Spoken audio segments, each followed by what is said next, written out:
notice that the you that's happening to is just another thought. That's the bottom line in what this is all about as far as what's possible to discover through meditation and through being more awake and aware. The bottom line that's possible to discover is the you that you have been being in your life, in the story you have about your life, that is experiencing all these difficulties, all these challenges, all these struggles, all these problems, all these fears, right? All these reactions, that you that you've been being in your life that's having all those negative experiences and having such a difficult time in life doesn't exist. That's the bottom line. That's what this is all about. That's what the people who started to practice meditation were doing it for, right? They were doing it to find out what the hell's going on. That's why they were doing meditation, to find out what the hell's going on. The story of Buddha, right? The story of Buddha, he lived in a palace. His parents were very protective and he had a very easy life. And then he went outside the palace gates and he saw old age, suffering, death. And he said, whoa, what's happening? What is this? And that's when he left the palace and started the story of Siddhartha, where he left the palace and started to wander and try to understand life, try and see what's happening, who am I and what's happening is basically the idea.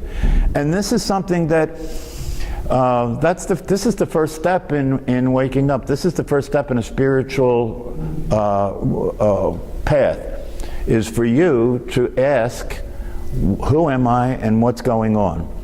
It's been a while since I asked myself that question, but having asked myself that question, when I look at it now, it's hard for me to believe that I didn't ask it before that, and it's hard for me to believe that other people don't ask it. When you really consider that almost everybody in the world, 8 billion people, are wandering around without any idea who they really are or any idea what's really going on. That's what's happening. That's why the news is what it is, right? People are lost in the sauce. The Buddhists call them hungry ghosts. People are hungry ghosts. They're never satisfied, that's why they're hungry. They're always trying to get more of something, right? Because they feel empty, right? And they're ghosts because they're not real. They're ghosts because who they think they are doesn't exist. This is what this is all about. If you come to see this, that's why the teachings are so important to coincide with the practice of meditation. Because the practice of meditation is freeing up your attention to see what's going on. That's what it is. If your attention is stuck in your head and you're thinking, you're not going to see what's going on because everything that's happening is getting interpreted by your thinking. And that's limited. It's very limited. It's looking through a very small lens at everything that's happening. The interpretations that people have of what's happening is going through a filter that's processing it through your conditioning, right? And your conditioning is a very limited, unreliable, unstable process. Everything the thing that makes your thinking unique to you is your unique background, yes? Your unique conditioning, the things that happened in your life, the things you learned about life and yourself and about everything. That's the computer program that's processing everything that's happening, right? That's why it's different from one person to the next, because everybody's got a different past, right? But each of those processors and each of those processes is taking what's happening and turning it into a very limited version of it. Very limited understanding and a limited version of it, because you're trying to process. It's like I always say, the neuroscientists say that the data that you're using to live your life and interpret the world could be held on a thumb drive, right? So you're using, it's kind of like look at it like this. Suppose the only education you ever had in your life was to read one book, one interpretation of life, one book, one interpretation, and that's all you had to go with to interpret everything that was happening in life. Can you see that you would turn everything that's happening into some very limited interpretation that was very distorted from really what was happening, right? That's what's going on all the time. That's why That's why when even the people you love, right, this is the most obvious example of it. The people you love, the people that you're committed to having a relationship with that works, that you can both experience quality and well-being, right? You turn on them, right? Because the mind that you have will interpret their behaviors in such a way that when that mind determines that the way they're behaving is threatening, then you see them as the enemy, even though they're somebody that you love and somebody that loves you and means you no harm. And then you will act in a way that's aggressive, right? This is common between people in relationships, you know. They act aggressively and defensively with one another, and of course that provokes the other person to behave the same way, and it goes on and on and on until you either, you know, there's only two possibilities once that goes on for a while. You either resign yourself to being miserable with the person, right? Which is called marriage. Right? You either resign yourself to being miserable with the person and then try and figure out how to make that, you know, bearable for the rest of your life, right? Or you get a lawyer. You get a lawyer and you do a trade-in, right? You trade him in for a new model, right? But you see, the way this works is your mind will take everything and turn it into shit, so that new model becomes the next problem, right? So that's why waking up is important, right? Because if you wake up, what you will discover is that you could pretty much have a working relationship with anybody. I mean, within reason. I mean, if somebody's really physically abusive or, you know, like that. But other than that, everybody's crazy and neurotic, so you could probably have a workable relationship with most anybody, right? If you could stop having your mind determining who you're being in the relationship, right? But if your mind's determining who you're being in the relationship, and if your mind's determining who you're being in your own life, your life isn't going to be a very fun experience, right? Because your mind is always looking for comfort. It's like I said here before. It's very important to understand this. Your mind is not on your side. Your mind is not on your side. If you start to pay attention to what's going on up here and listen to that voice, it's not on your side. It's not your friend. It's only interested in avoiding threats and being comfortable and being right and controlling everything, isn't it? I mean, if you pay attention to it, you can't not see that. That's what's going on all the time. And it will turn on you as quick as it'll turn on anybody else, won't it? Right? Won't your mind turn on you as quick as it'll turn on anybody else? So why would you want to continue to have a relationship with something like that, right? But the problem with it is, and this is what the sleep and the unawareness is, the problem with it is that most people don't know that their mind isn't who they are. They think it's an extension of them. They think the voice in their head is them thinking. And as I've said here before, it makes it much worse, because not only does the voice in your head turn on you, but you consider it to be your voice. That means you turn on you. Right? And when you experience yourself turning on yourself, the only conclusion you can arrive at is, I must be crazy. Right? Now, then the new game is, how do I keep anybody from finding out? Right? And that's what we're all doing. Everybody's walking around trying to pretend that they're not the crazy one, right? And one of the ways that they can maintain that pretense that they're not the crazy one is to point out who is the crazy one, right? They're the ones, right?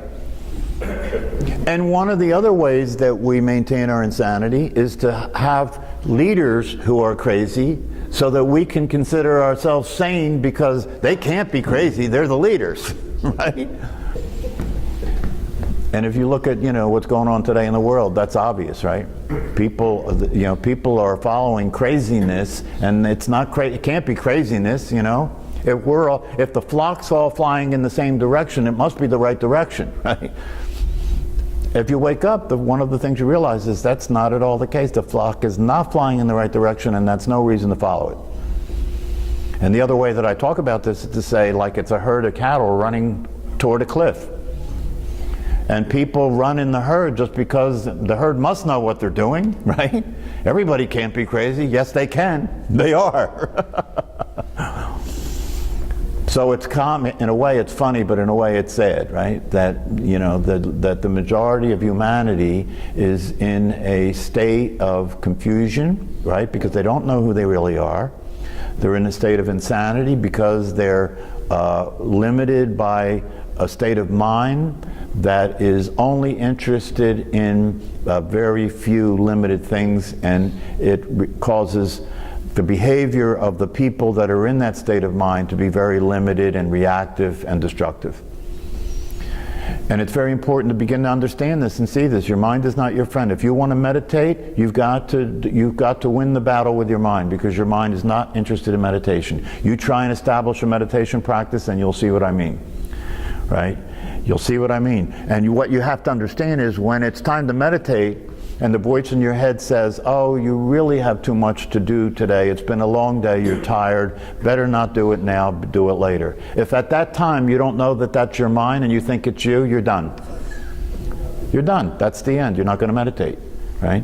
That's the same voice in your head that's told you to do everything else in your life that didn't work. When are you going to notice that, right?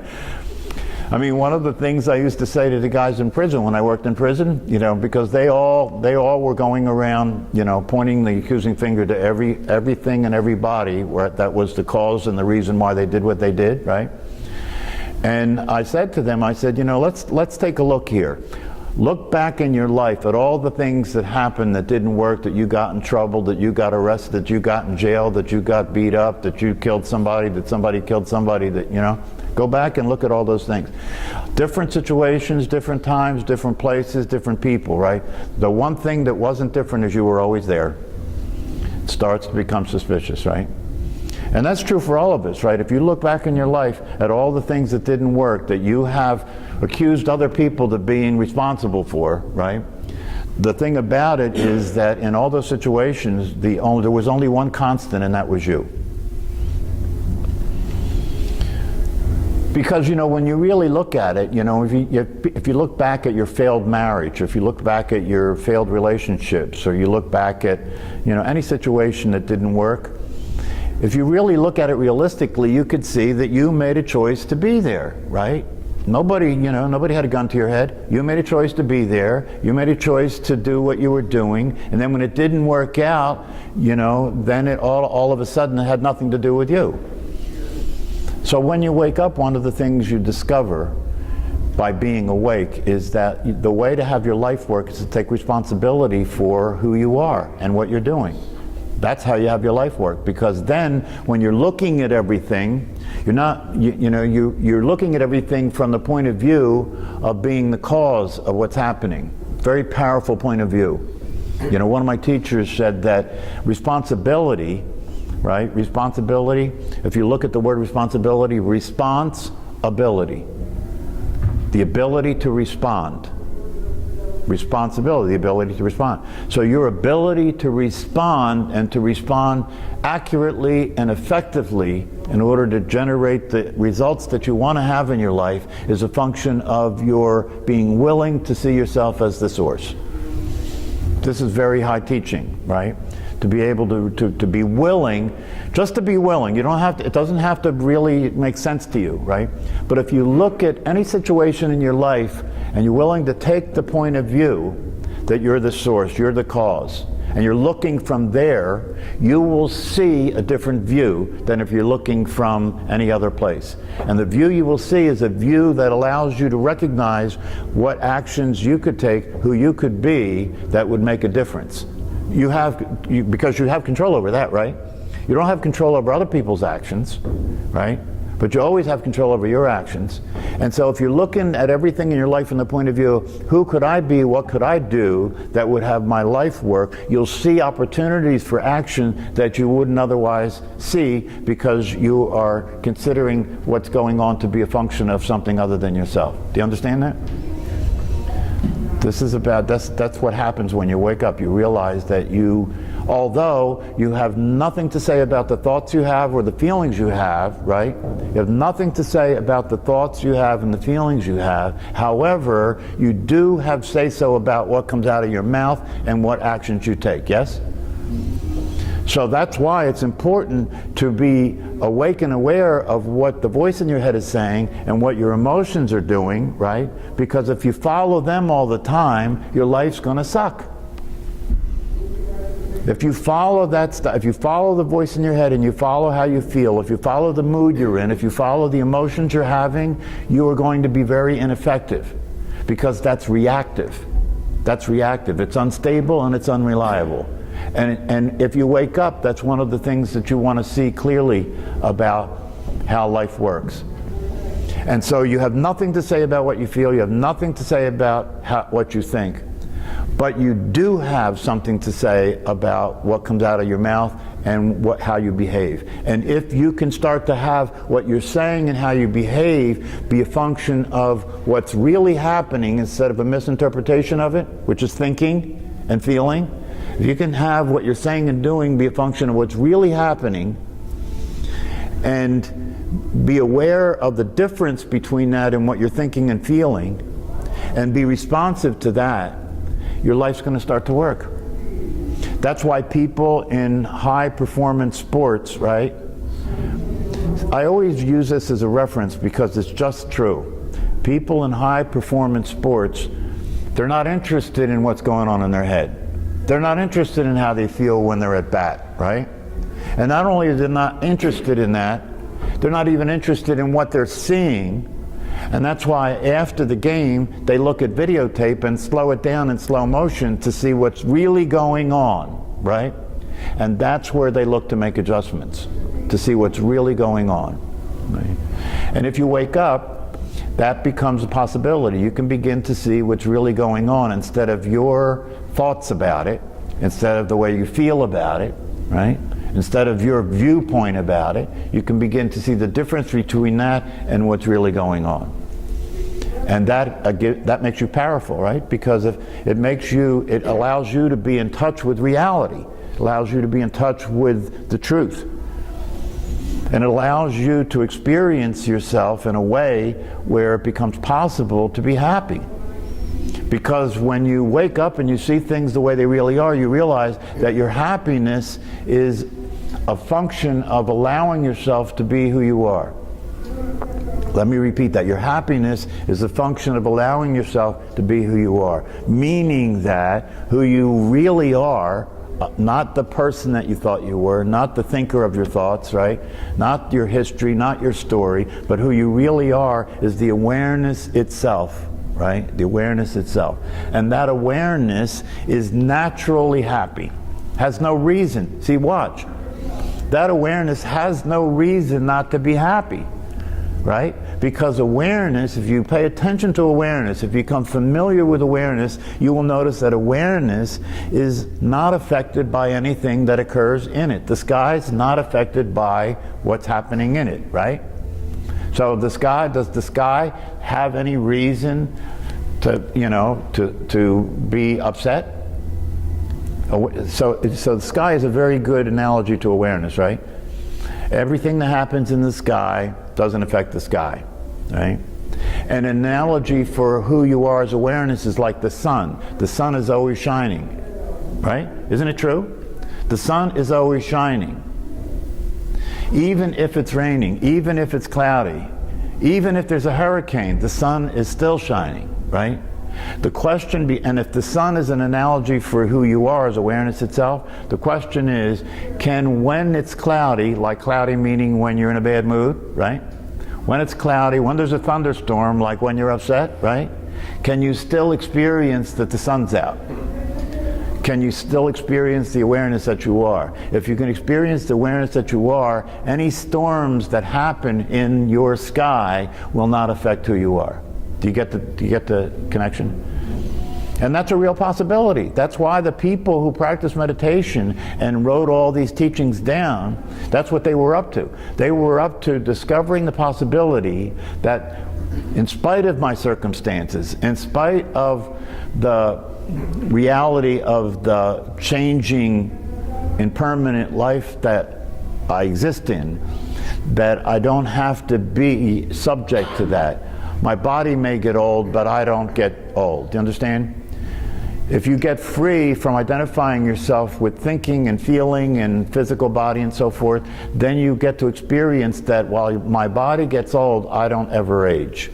While my mind may be disturbed, I'm never disturbed. While my feelings may be uncomfortable, I am never uncomfortable. You can actually experience yourself that way, and as you continue to practice meditation and learn about these things and understand what you're doing, right? So you're not just practicing for stress reduction, you understand that what you're doing is you're practicing to experience your ability to be aware and awake more and more consistently, right? So that when you leave this room, right, and you go out that door and you're back in the insane asylum, right, can you stay sane? That's the challenge. Can you stay sane in an insane situation, which is what's going on out there, right? Can you stay sane in an insane situation? You know, if somebody gives you the finger when you're driving in traffic, right? Will you dance with that illness? Will you become as crazy as the person that gave you the finger and give them the finger back, and then you pull over and you have a fight and he pulls a gun and kills you? Or will you be sane and when he gives you the finger realize, I feel sorry for that dude, man, he's really upset, right? So if you're really present, then you're not going to feed into the insanity, right? You're not going to feed into the insanity. You can watch the news and not get upset. Right? If the person driving in front of you that's going so slow and really pissing you off and you really can't take it anymore, and you know, why don't they learn how to drive, and right? And then you come up beside them and you look over and you see it's your grandmother.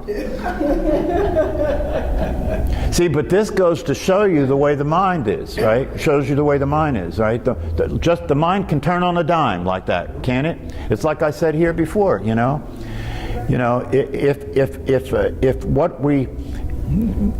if there was a poster out there on the wall that said Eckhart Tolle was going to be here next week, you would have to get reservations, right? But if he says the same thing I'm saying, right? What's the difference? Right? Whether it's Eckhart Tolle or me, you know, you're probably better off if I'm saying it, because you won't put me on a pedestal the way you put him on a pedestal, so you might hear more, right? But that's the way, that's the mind, right? The mind has people be special, right? The mind has people be special, so you could have a person who is a professional baseball player that all of a sudden what they say is important. All of a sudden what they say is something that you should really pay attention to, because after all, they're famous. If there was an announcement that went out on an email list to all the members of the Y, 20,000 members of the Y, saying that the next class here, that everybody that came to the class would get $1,000, you wouldn't be able to get in. You wouldn't be able to get in. That's the mind, right? And this is very important to understand, because if that's the mind, and you look at your own mind and ask yourself, how's my mind doing that with me, right? You'll, like I said before, when this class was at 7 o'clock, right, a lot of people were immediately eliminated, right? Because for them, 7 o'clock is too early. And when I say too early, it's not their opinion. It's not their opinion. It's a fact. It's a fact. It's too early. There's no possibility of me being there at 7 o'clock because it's too early. Depends on how you look at it, you know. The truth is free. The truth is free. You know, that's something that's very important to understand, right? The truth is free.